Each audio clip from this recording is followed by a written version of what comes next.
Hey everyone, I hope you're doing well. In today's video, I'm going to be covering one of the most misunderstood killer powers in Dead by Daylight. The Dredge is a very low pick rate killer and is often placed pretty low on public tier lists. One of the main points many people have is that the Dredge's anti-loop is one of the weakest in the game. But what if I were to tell you that it is secretly one of the strongest? For those that don't know me, I'm a P100 Dredge main and I've spent close to 2,000 hours specifically on the Dredge. I've played this killer since release. Even before making content on this killer, I would play Dredge daily. I've been streaming over on Twitch and making YouTube videos for 10 months now. My entire channel started with a beginner's guide to the killer. With all the misunderstanding on the Dredge that's been happening recently, I felt the need to make this kind of video. This video will be primarily focused on the Dredge's Remnant. If you are new to this killer or are just looking for some tips, I already have videos on these which I'll leave linked in the description. Before we get into the video, as a reminder, I do stream 5 days a week over on Twitch. We're super close to Twitch partner and we would love for you to come stop by. Thank you all so much for checking out the video. I hope you all enjoy.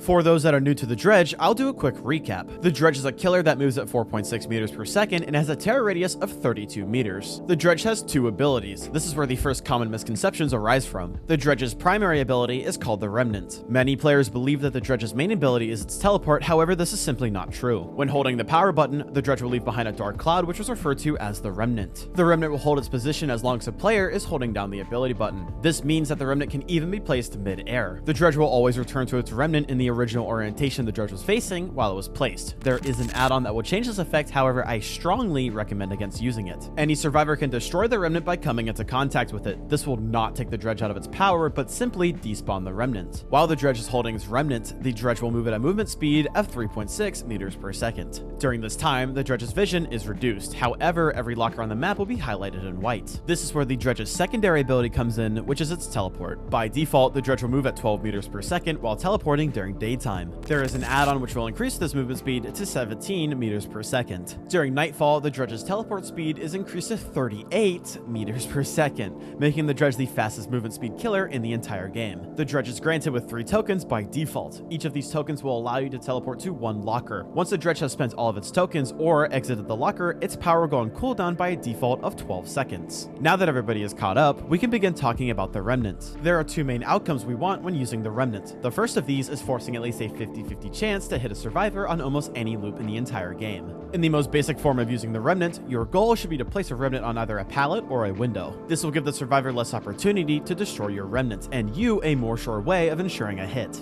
In this example, I am chasing a survivor on an LT wall. As I approach this tile, I leave my Remnant behind on one of the windows. As I place my Remnant, I ensure that my Remnant will return me in the correct direction by flicking my mouse as I place it. This is a very important practice that not many people utilize. Placing a Remnant in the wrong orientation can lead to confusion and a possible missed hit. Your Remnant should always be placed in the direction the survivor will end up. One important step in this process is your positioning. My movement to the left side of this LT wall ensures that I'm able to push the survivor in the direction I want them to go. As the survivor moves towards the window, they have the choice of vaulting or faking. It should be noted that it is always important to wait until the survivor has committed to the animation before teleporting. Survivors who are aware of your Remnant will often wait until the last second before juking. In this example, the survivor vaulted, which resulted in a hit. This practice can apply to almost every single loop in the game. As long as the survivor stays onto the loop, you will be able to force your 50-50 chance to get a hit. Later in this video, I will show some more extreme cases of survivors vaulting what they think is a safe loop, or survivors attempting to mind game the Remnant.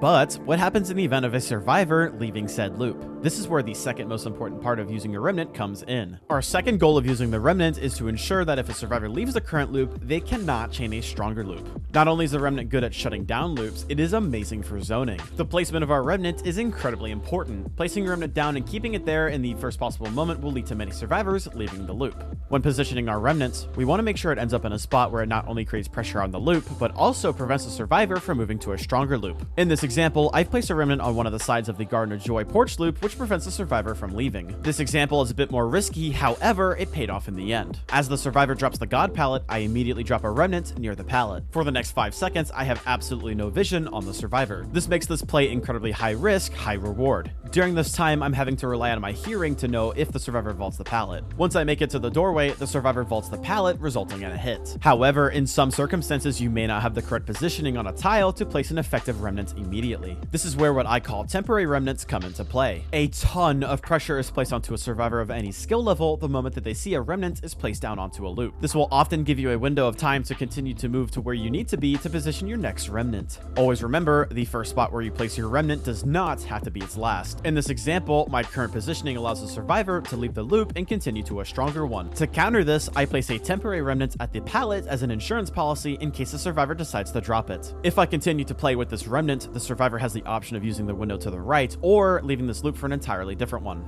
As soon as I'm able to replace my current remnant, I place the new one in such a way that the survivor can no longer continue to the right. Immediately after this, I continue back towards the pallet to prevent the survivor from dropping it. The survivor is now trapped and needs to try to mind game me. With patience, I'm able to close the distance between myself, the survivor, and the remnant. In this example, the survivor chose to stay at the loop, which resulted in a hit. This is just one of many examples on how to place temporary remnants. Remember that a temporary remnant's main objective is to inflict mental pressure onto a survivor, which allows you to better position your remnant. The Dredge's remnant is incredibly versatile and does not rely on choke points to be effective. Many times while in chase, you may find yourself on a loop that does not necessarily focus on a pallet or a window, or might not even have one at all. Examples of these are the long fences on Batum, the houses on Haddonfield, and even the walls on the Killer Shack, and many more. To show an example of this, the survivor is running into the basement on this Batum preschool house. This basement contains a pallet which, if dropped, will allow the survivor to make an escape to the window above. Anticipating this decision, I break down the wall to position a remnant at the top of the stairs. While holding my remnant, I move to the basement and allow the survivor to drop the pallet. One of two things can occur here. The survivor can immediately run towards the window or stay on the pallet. This survivor chose to immediately leave, which resulted in a hit due to my remnant waiting at the top of the stairs. The Dredge's remnant can quite literally be placed anywhere, turning not just any loop into this game unsafe, but any object, wall, or even building unsafe as well. One massively important thing to remember while using the remnant is being patient. One of the biggest issues most Dredge players have is not having enough patience while forcing a survivor towards a remnant. Dead by Daylight is a game about timing and positioning. This can create a lot of pressure on players who want to win. With the Dredge, you have to understand that normal looping is normally not possible against this killer. Many survivors who understand this know that the Dredge's main counters is distance and mind games. Oftentimes, if a survivor cannot keep distance with you, they will attempt to mind game you back on loops. This can include juking back, double vaulting, and so much more. As a Dredge, it is important to always remain calm and focus on reducing as much distance between you, the remnant, and the survivor. In this example, the survivor immediately drops the pallet the second she is able to. Realizing that there is a remnant on her side, she immediately vaults the pallet in order to mind game me. Due to my patience, she vaults straight into me, which results in a hit. You could argue that this patience was not 100% necessary in this example. However, it is incredibly important to remember that due to the distance this remnant was to the pallet, there's a slight chance that my hit could have missed. It is always beneficial to play things safe.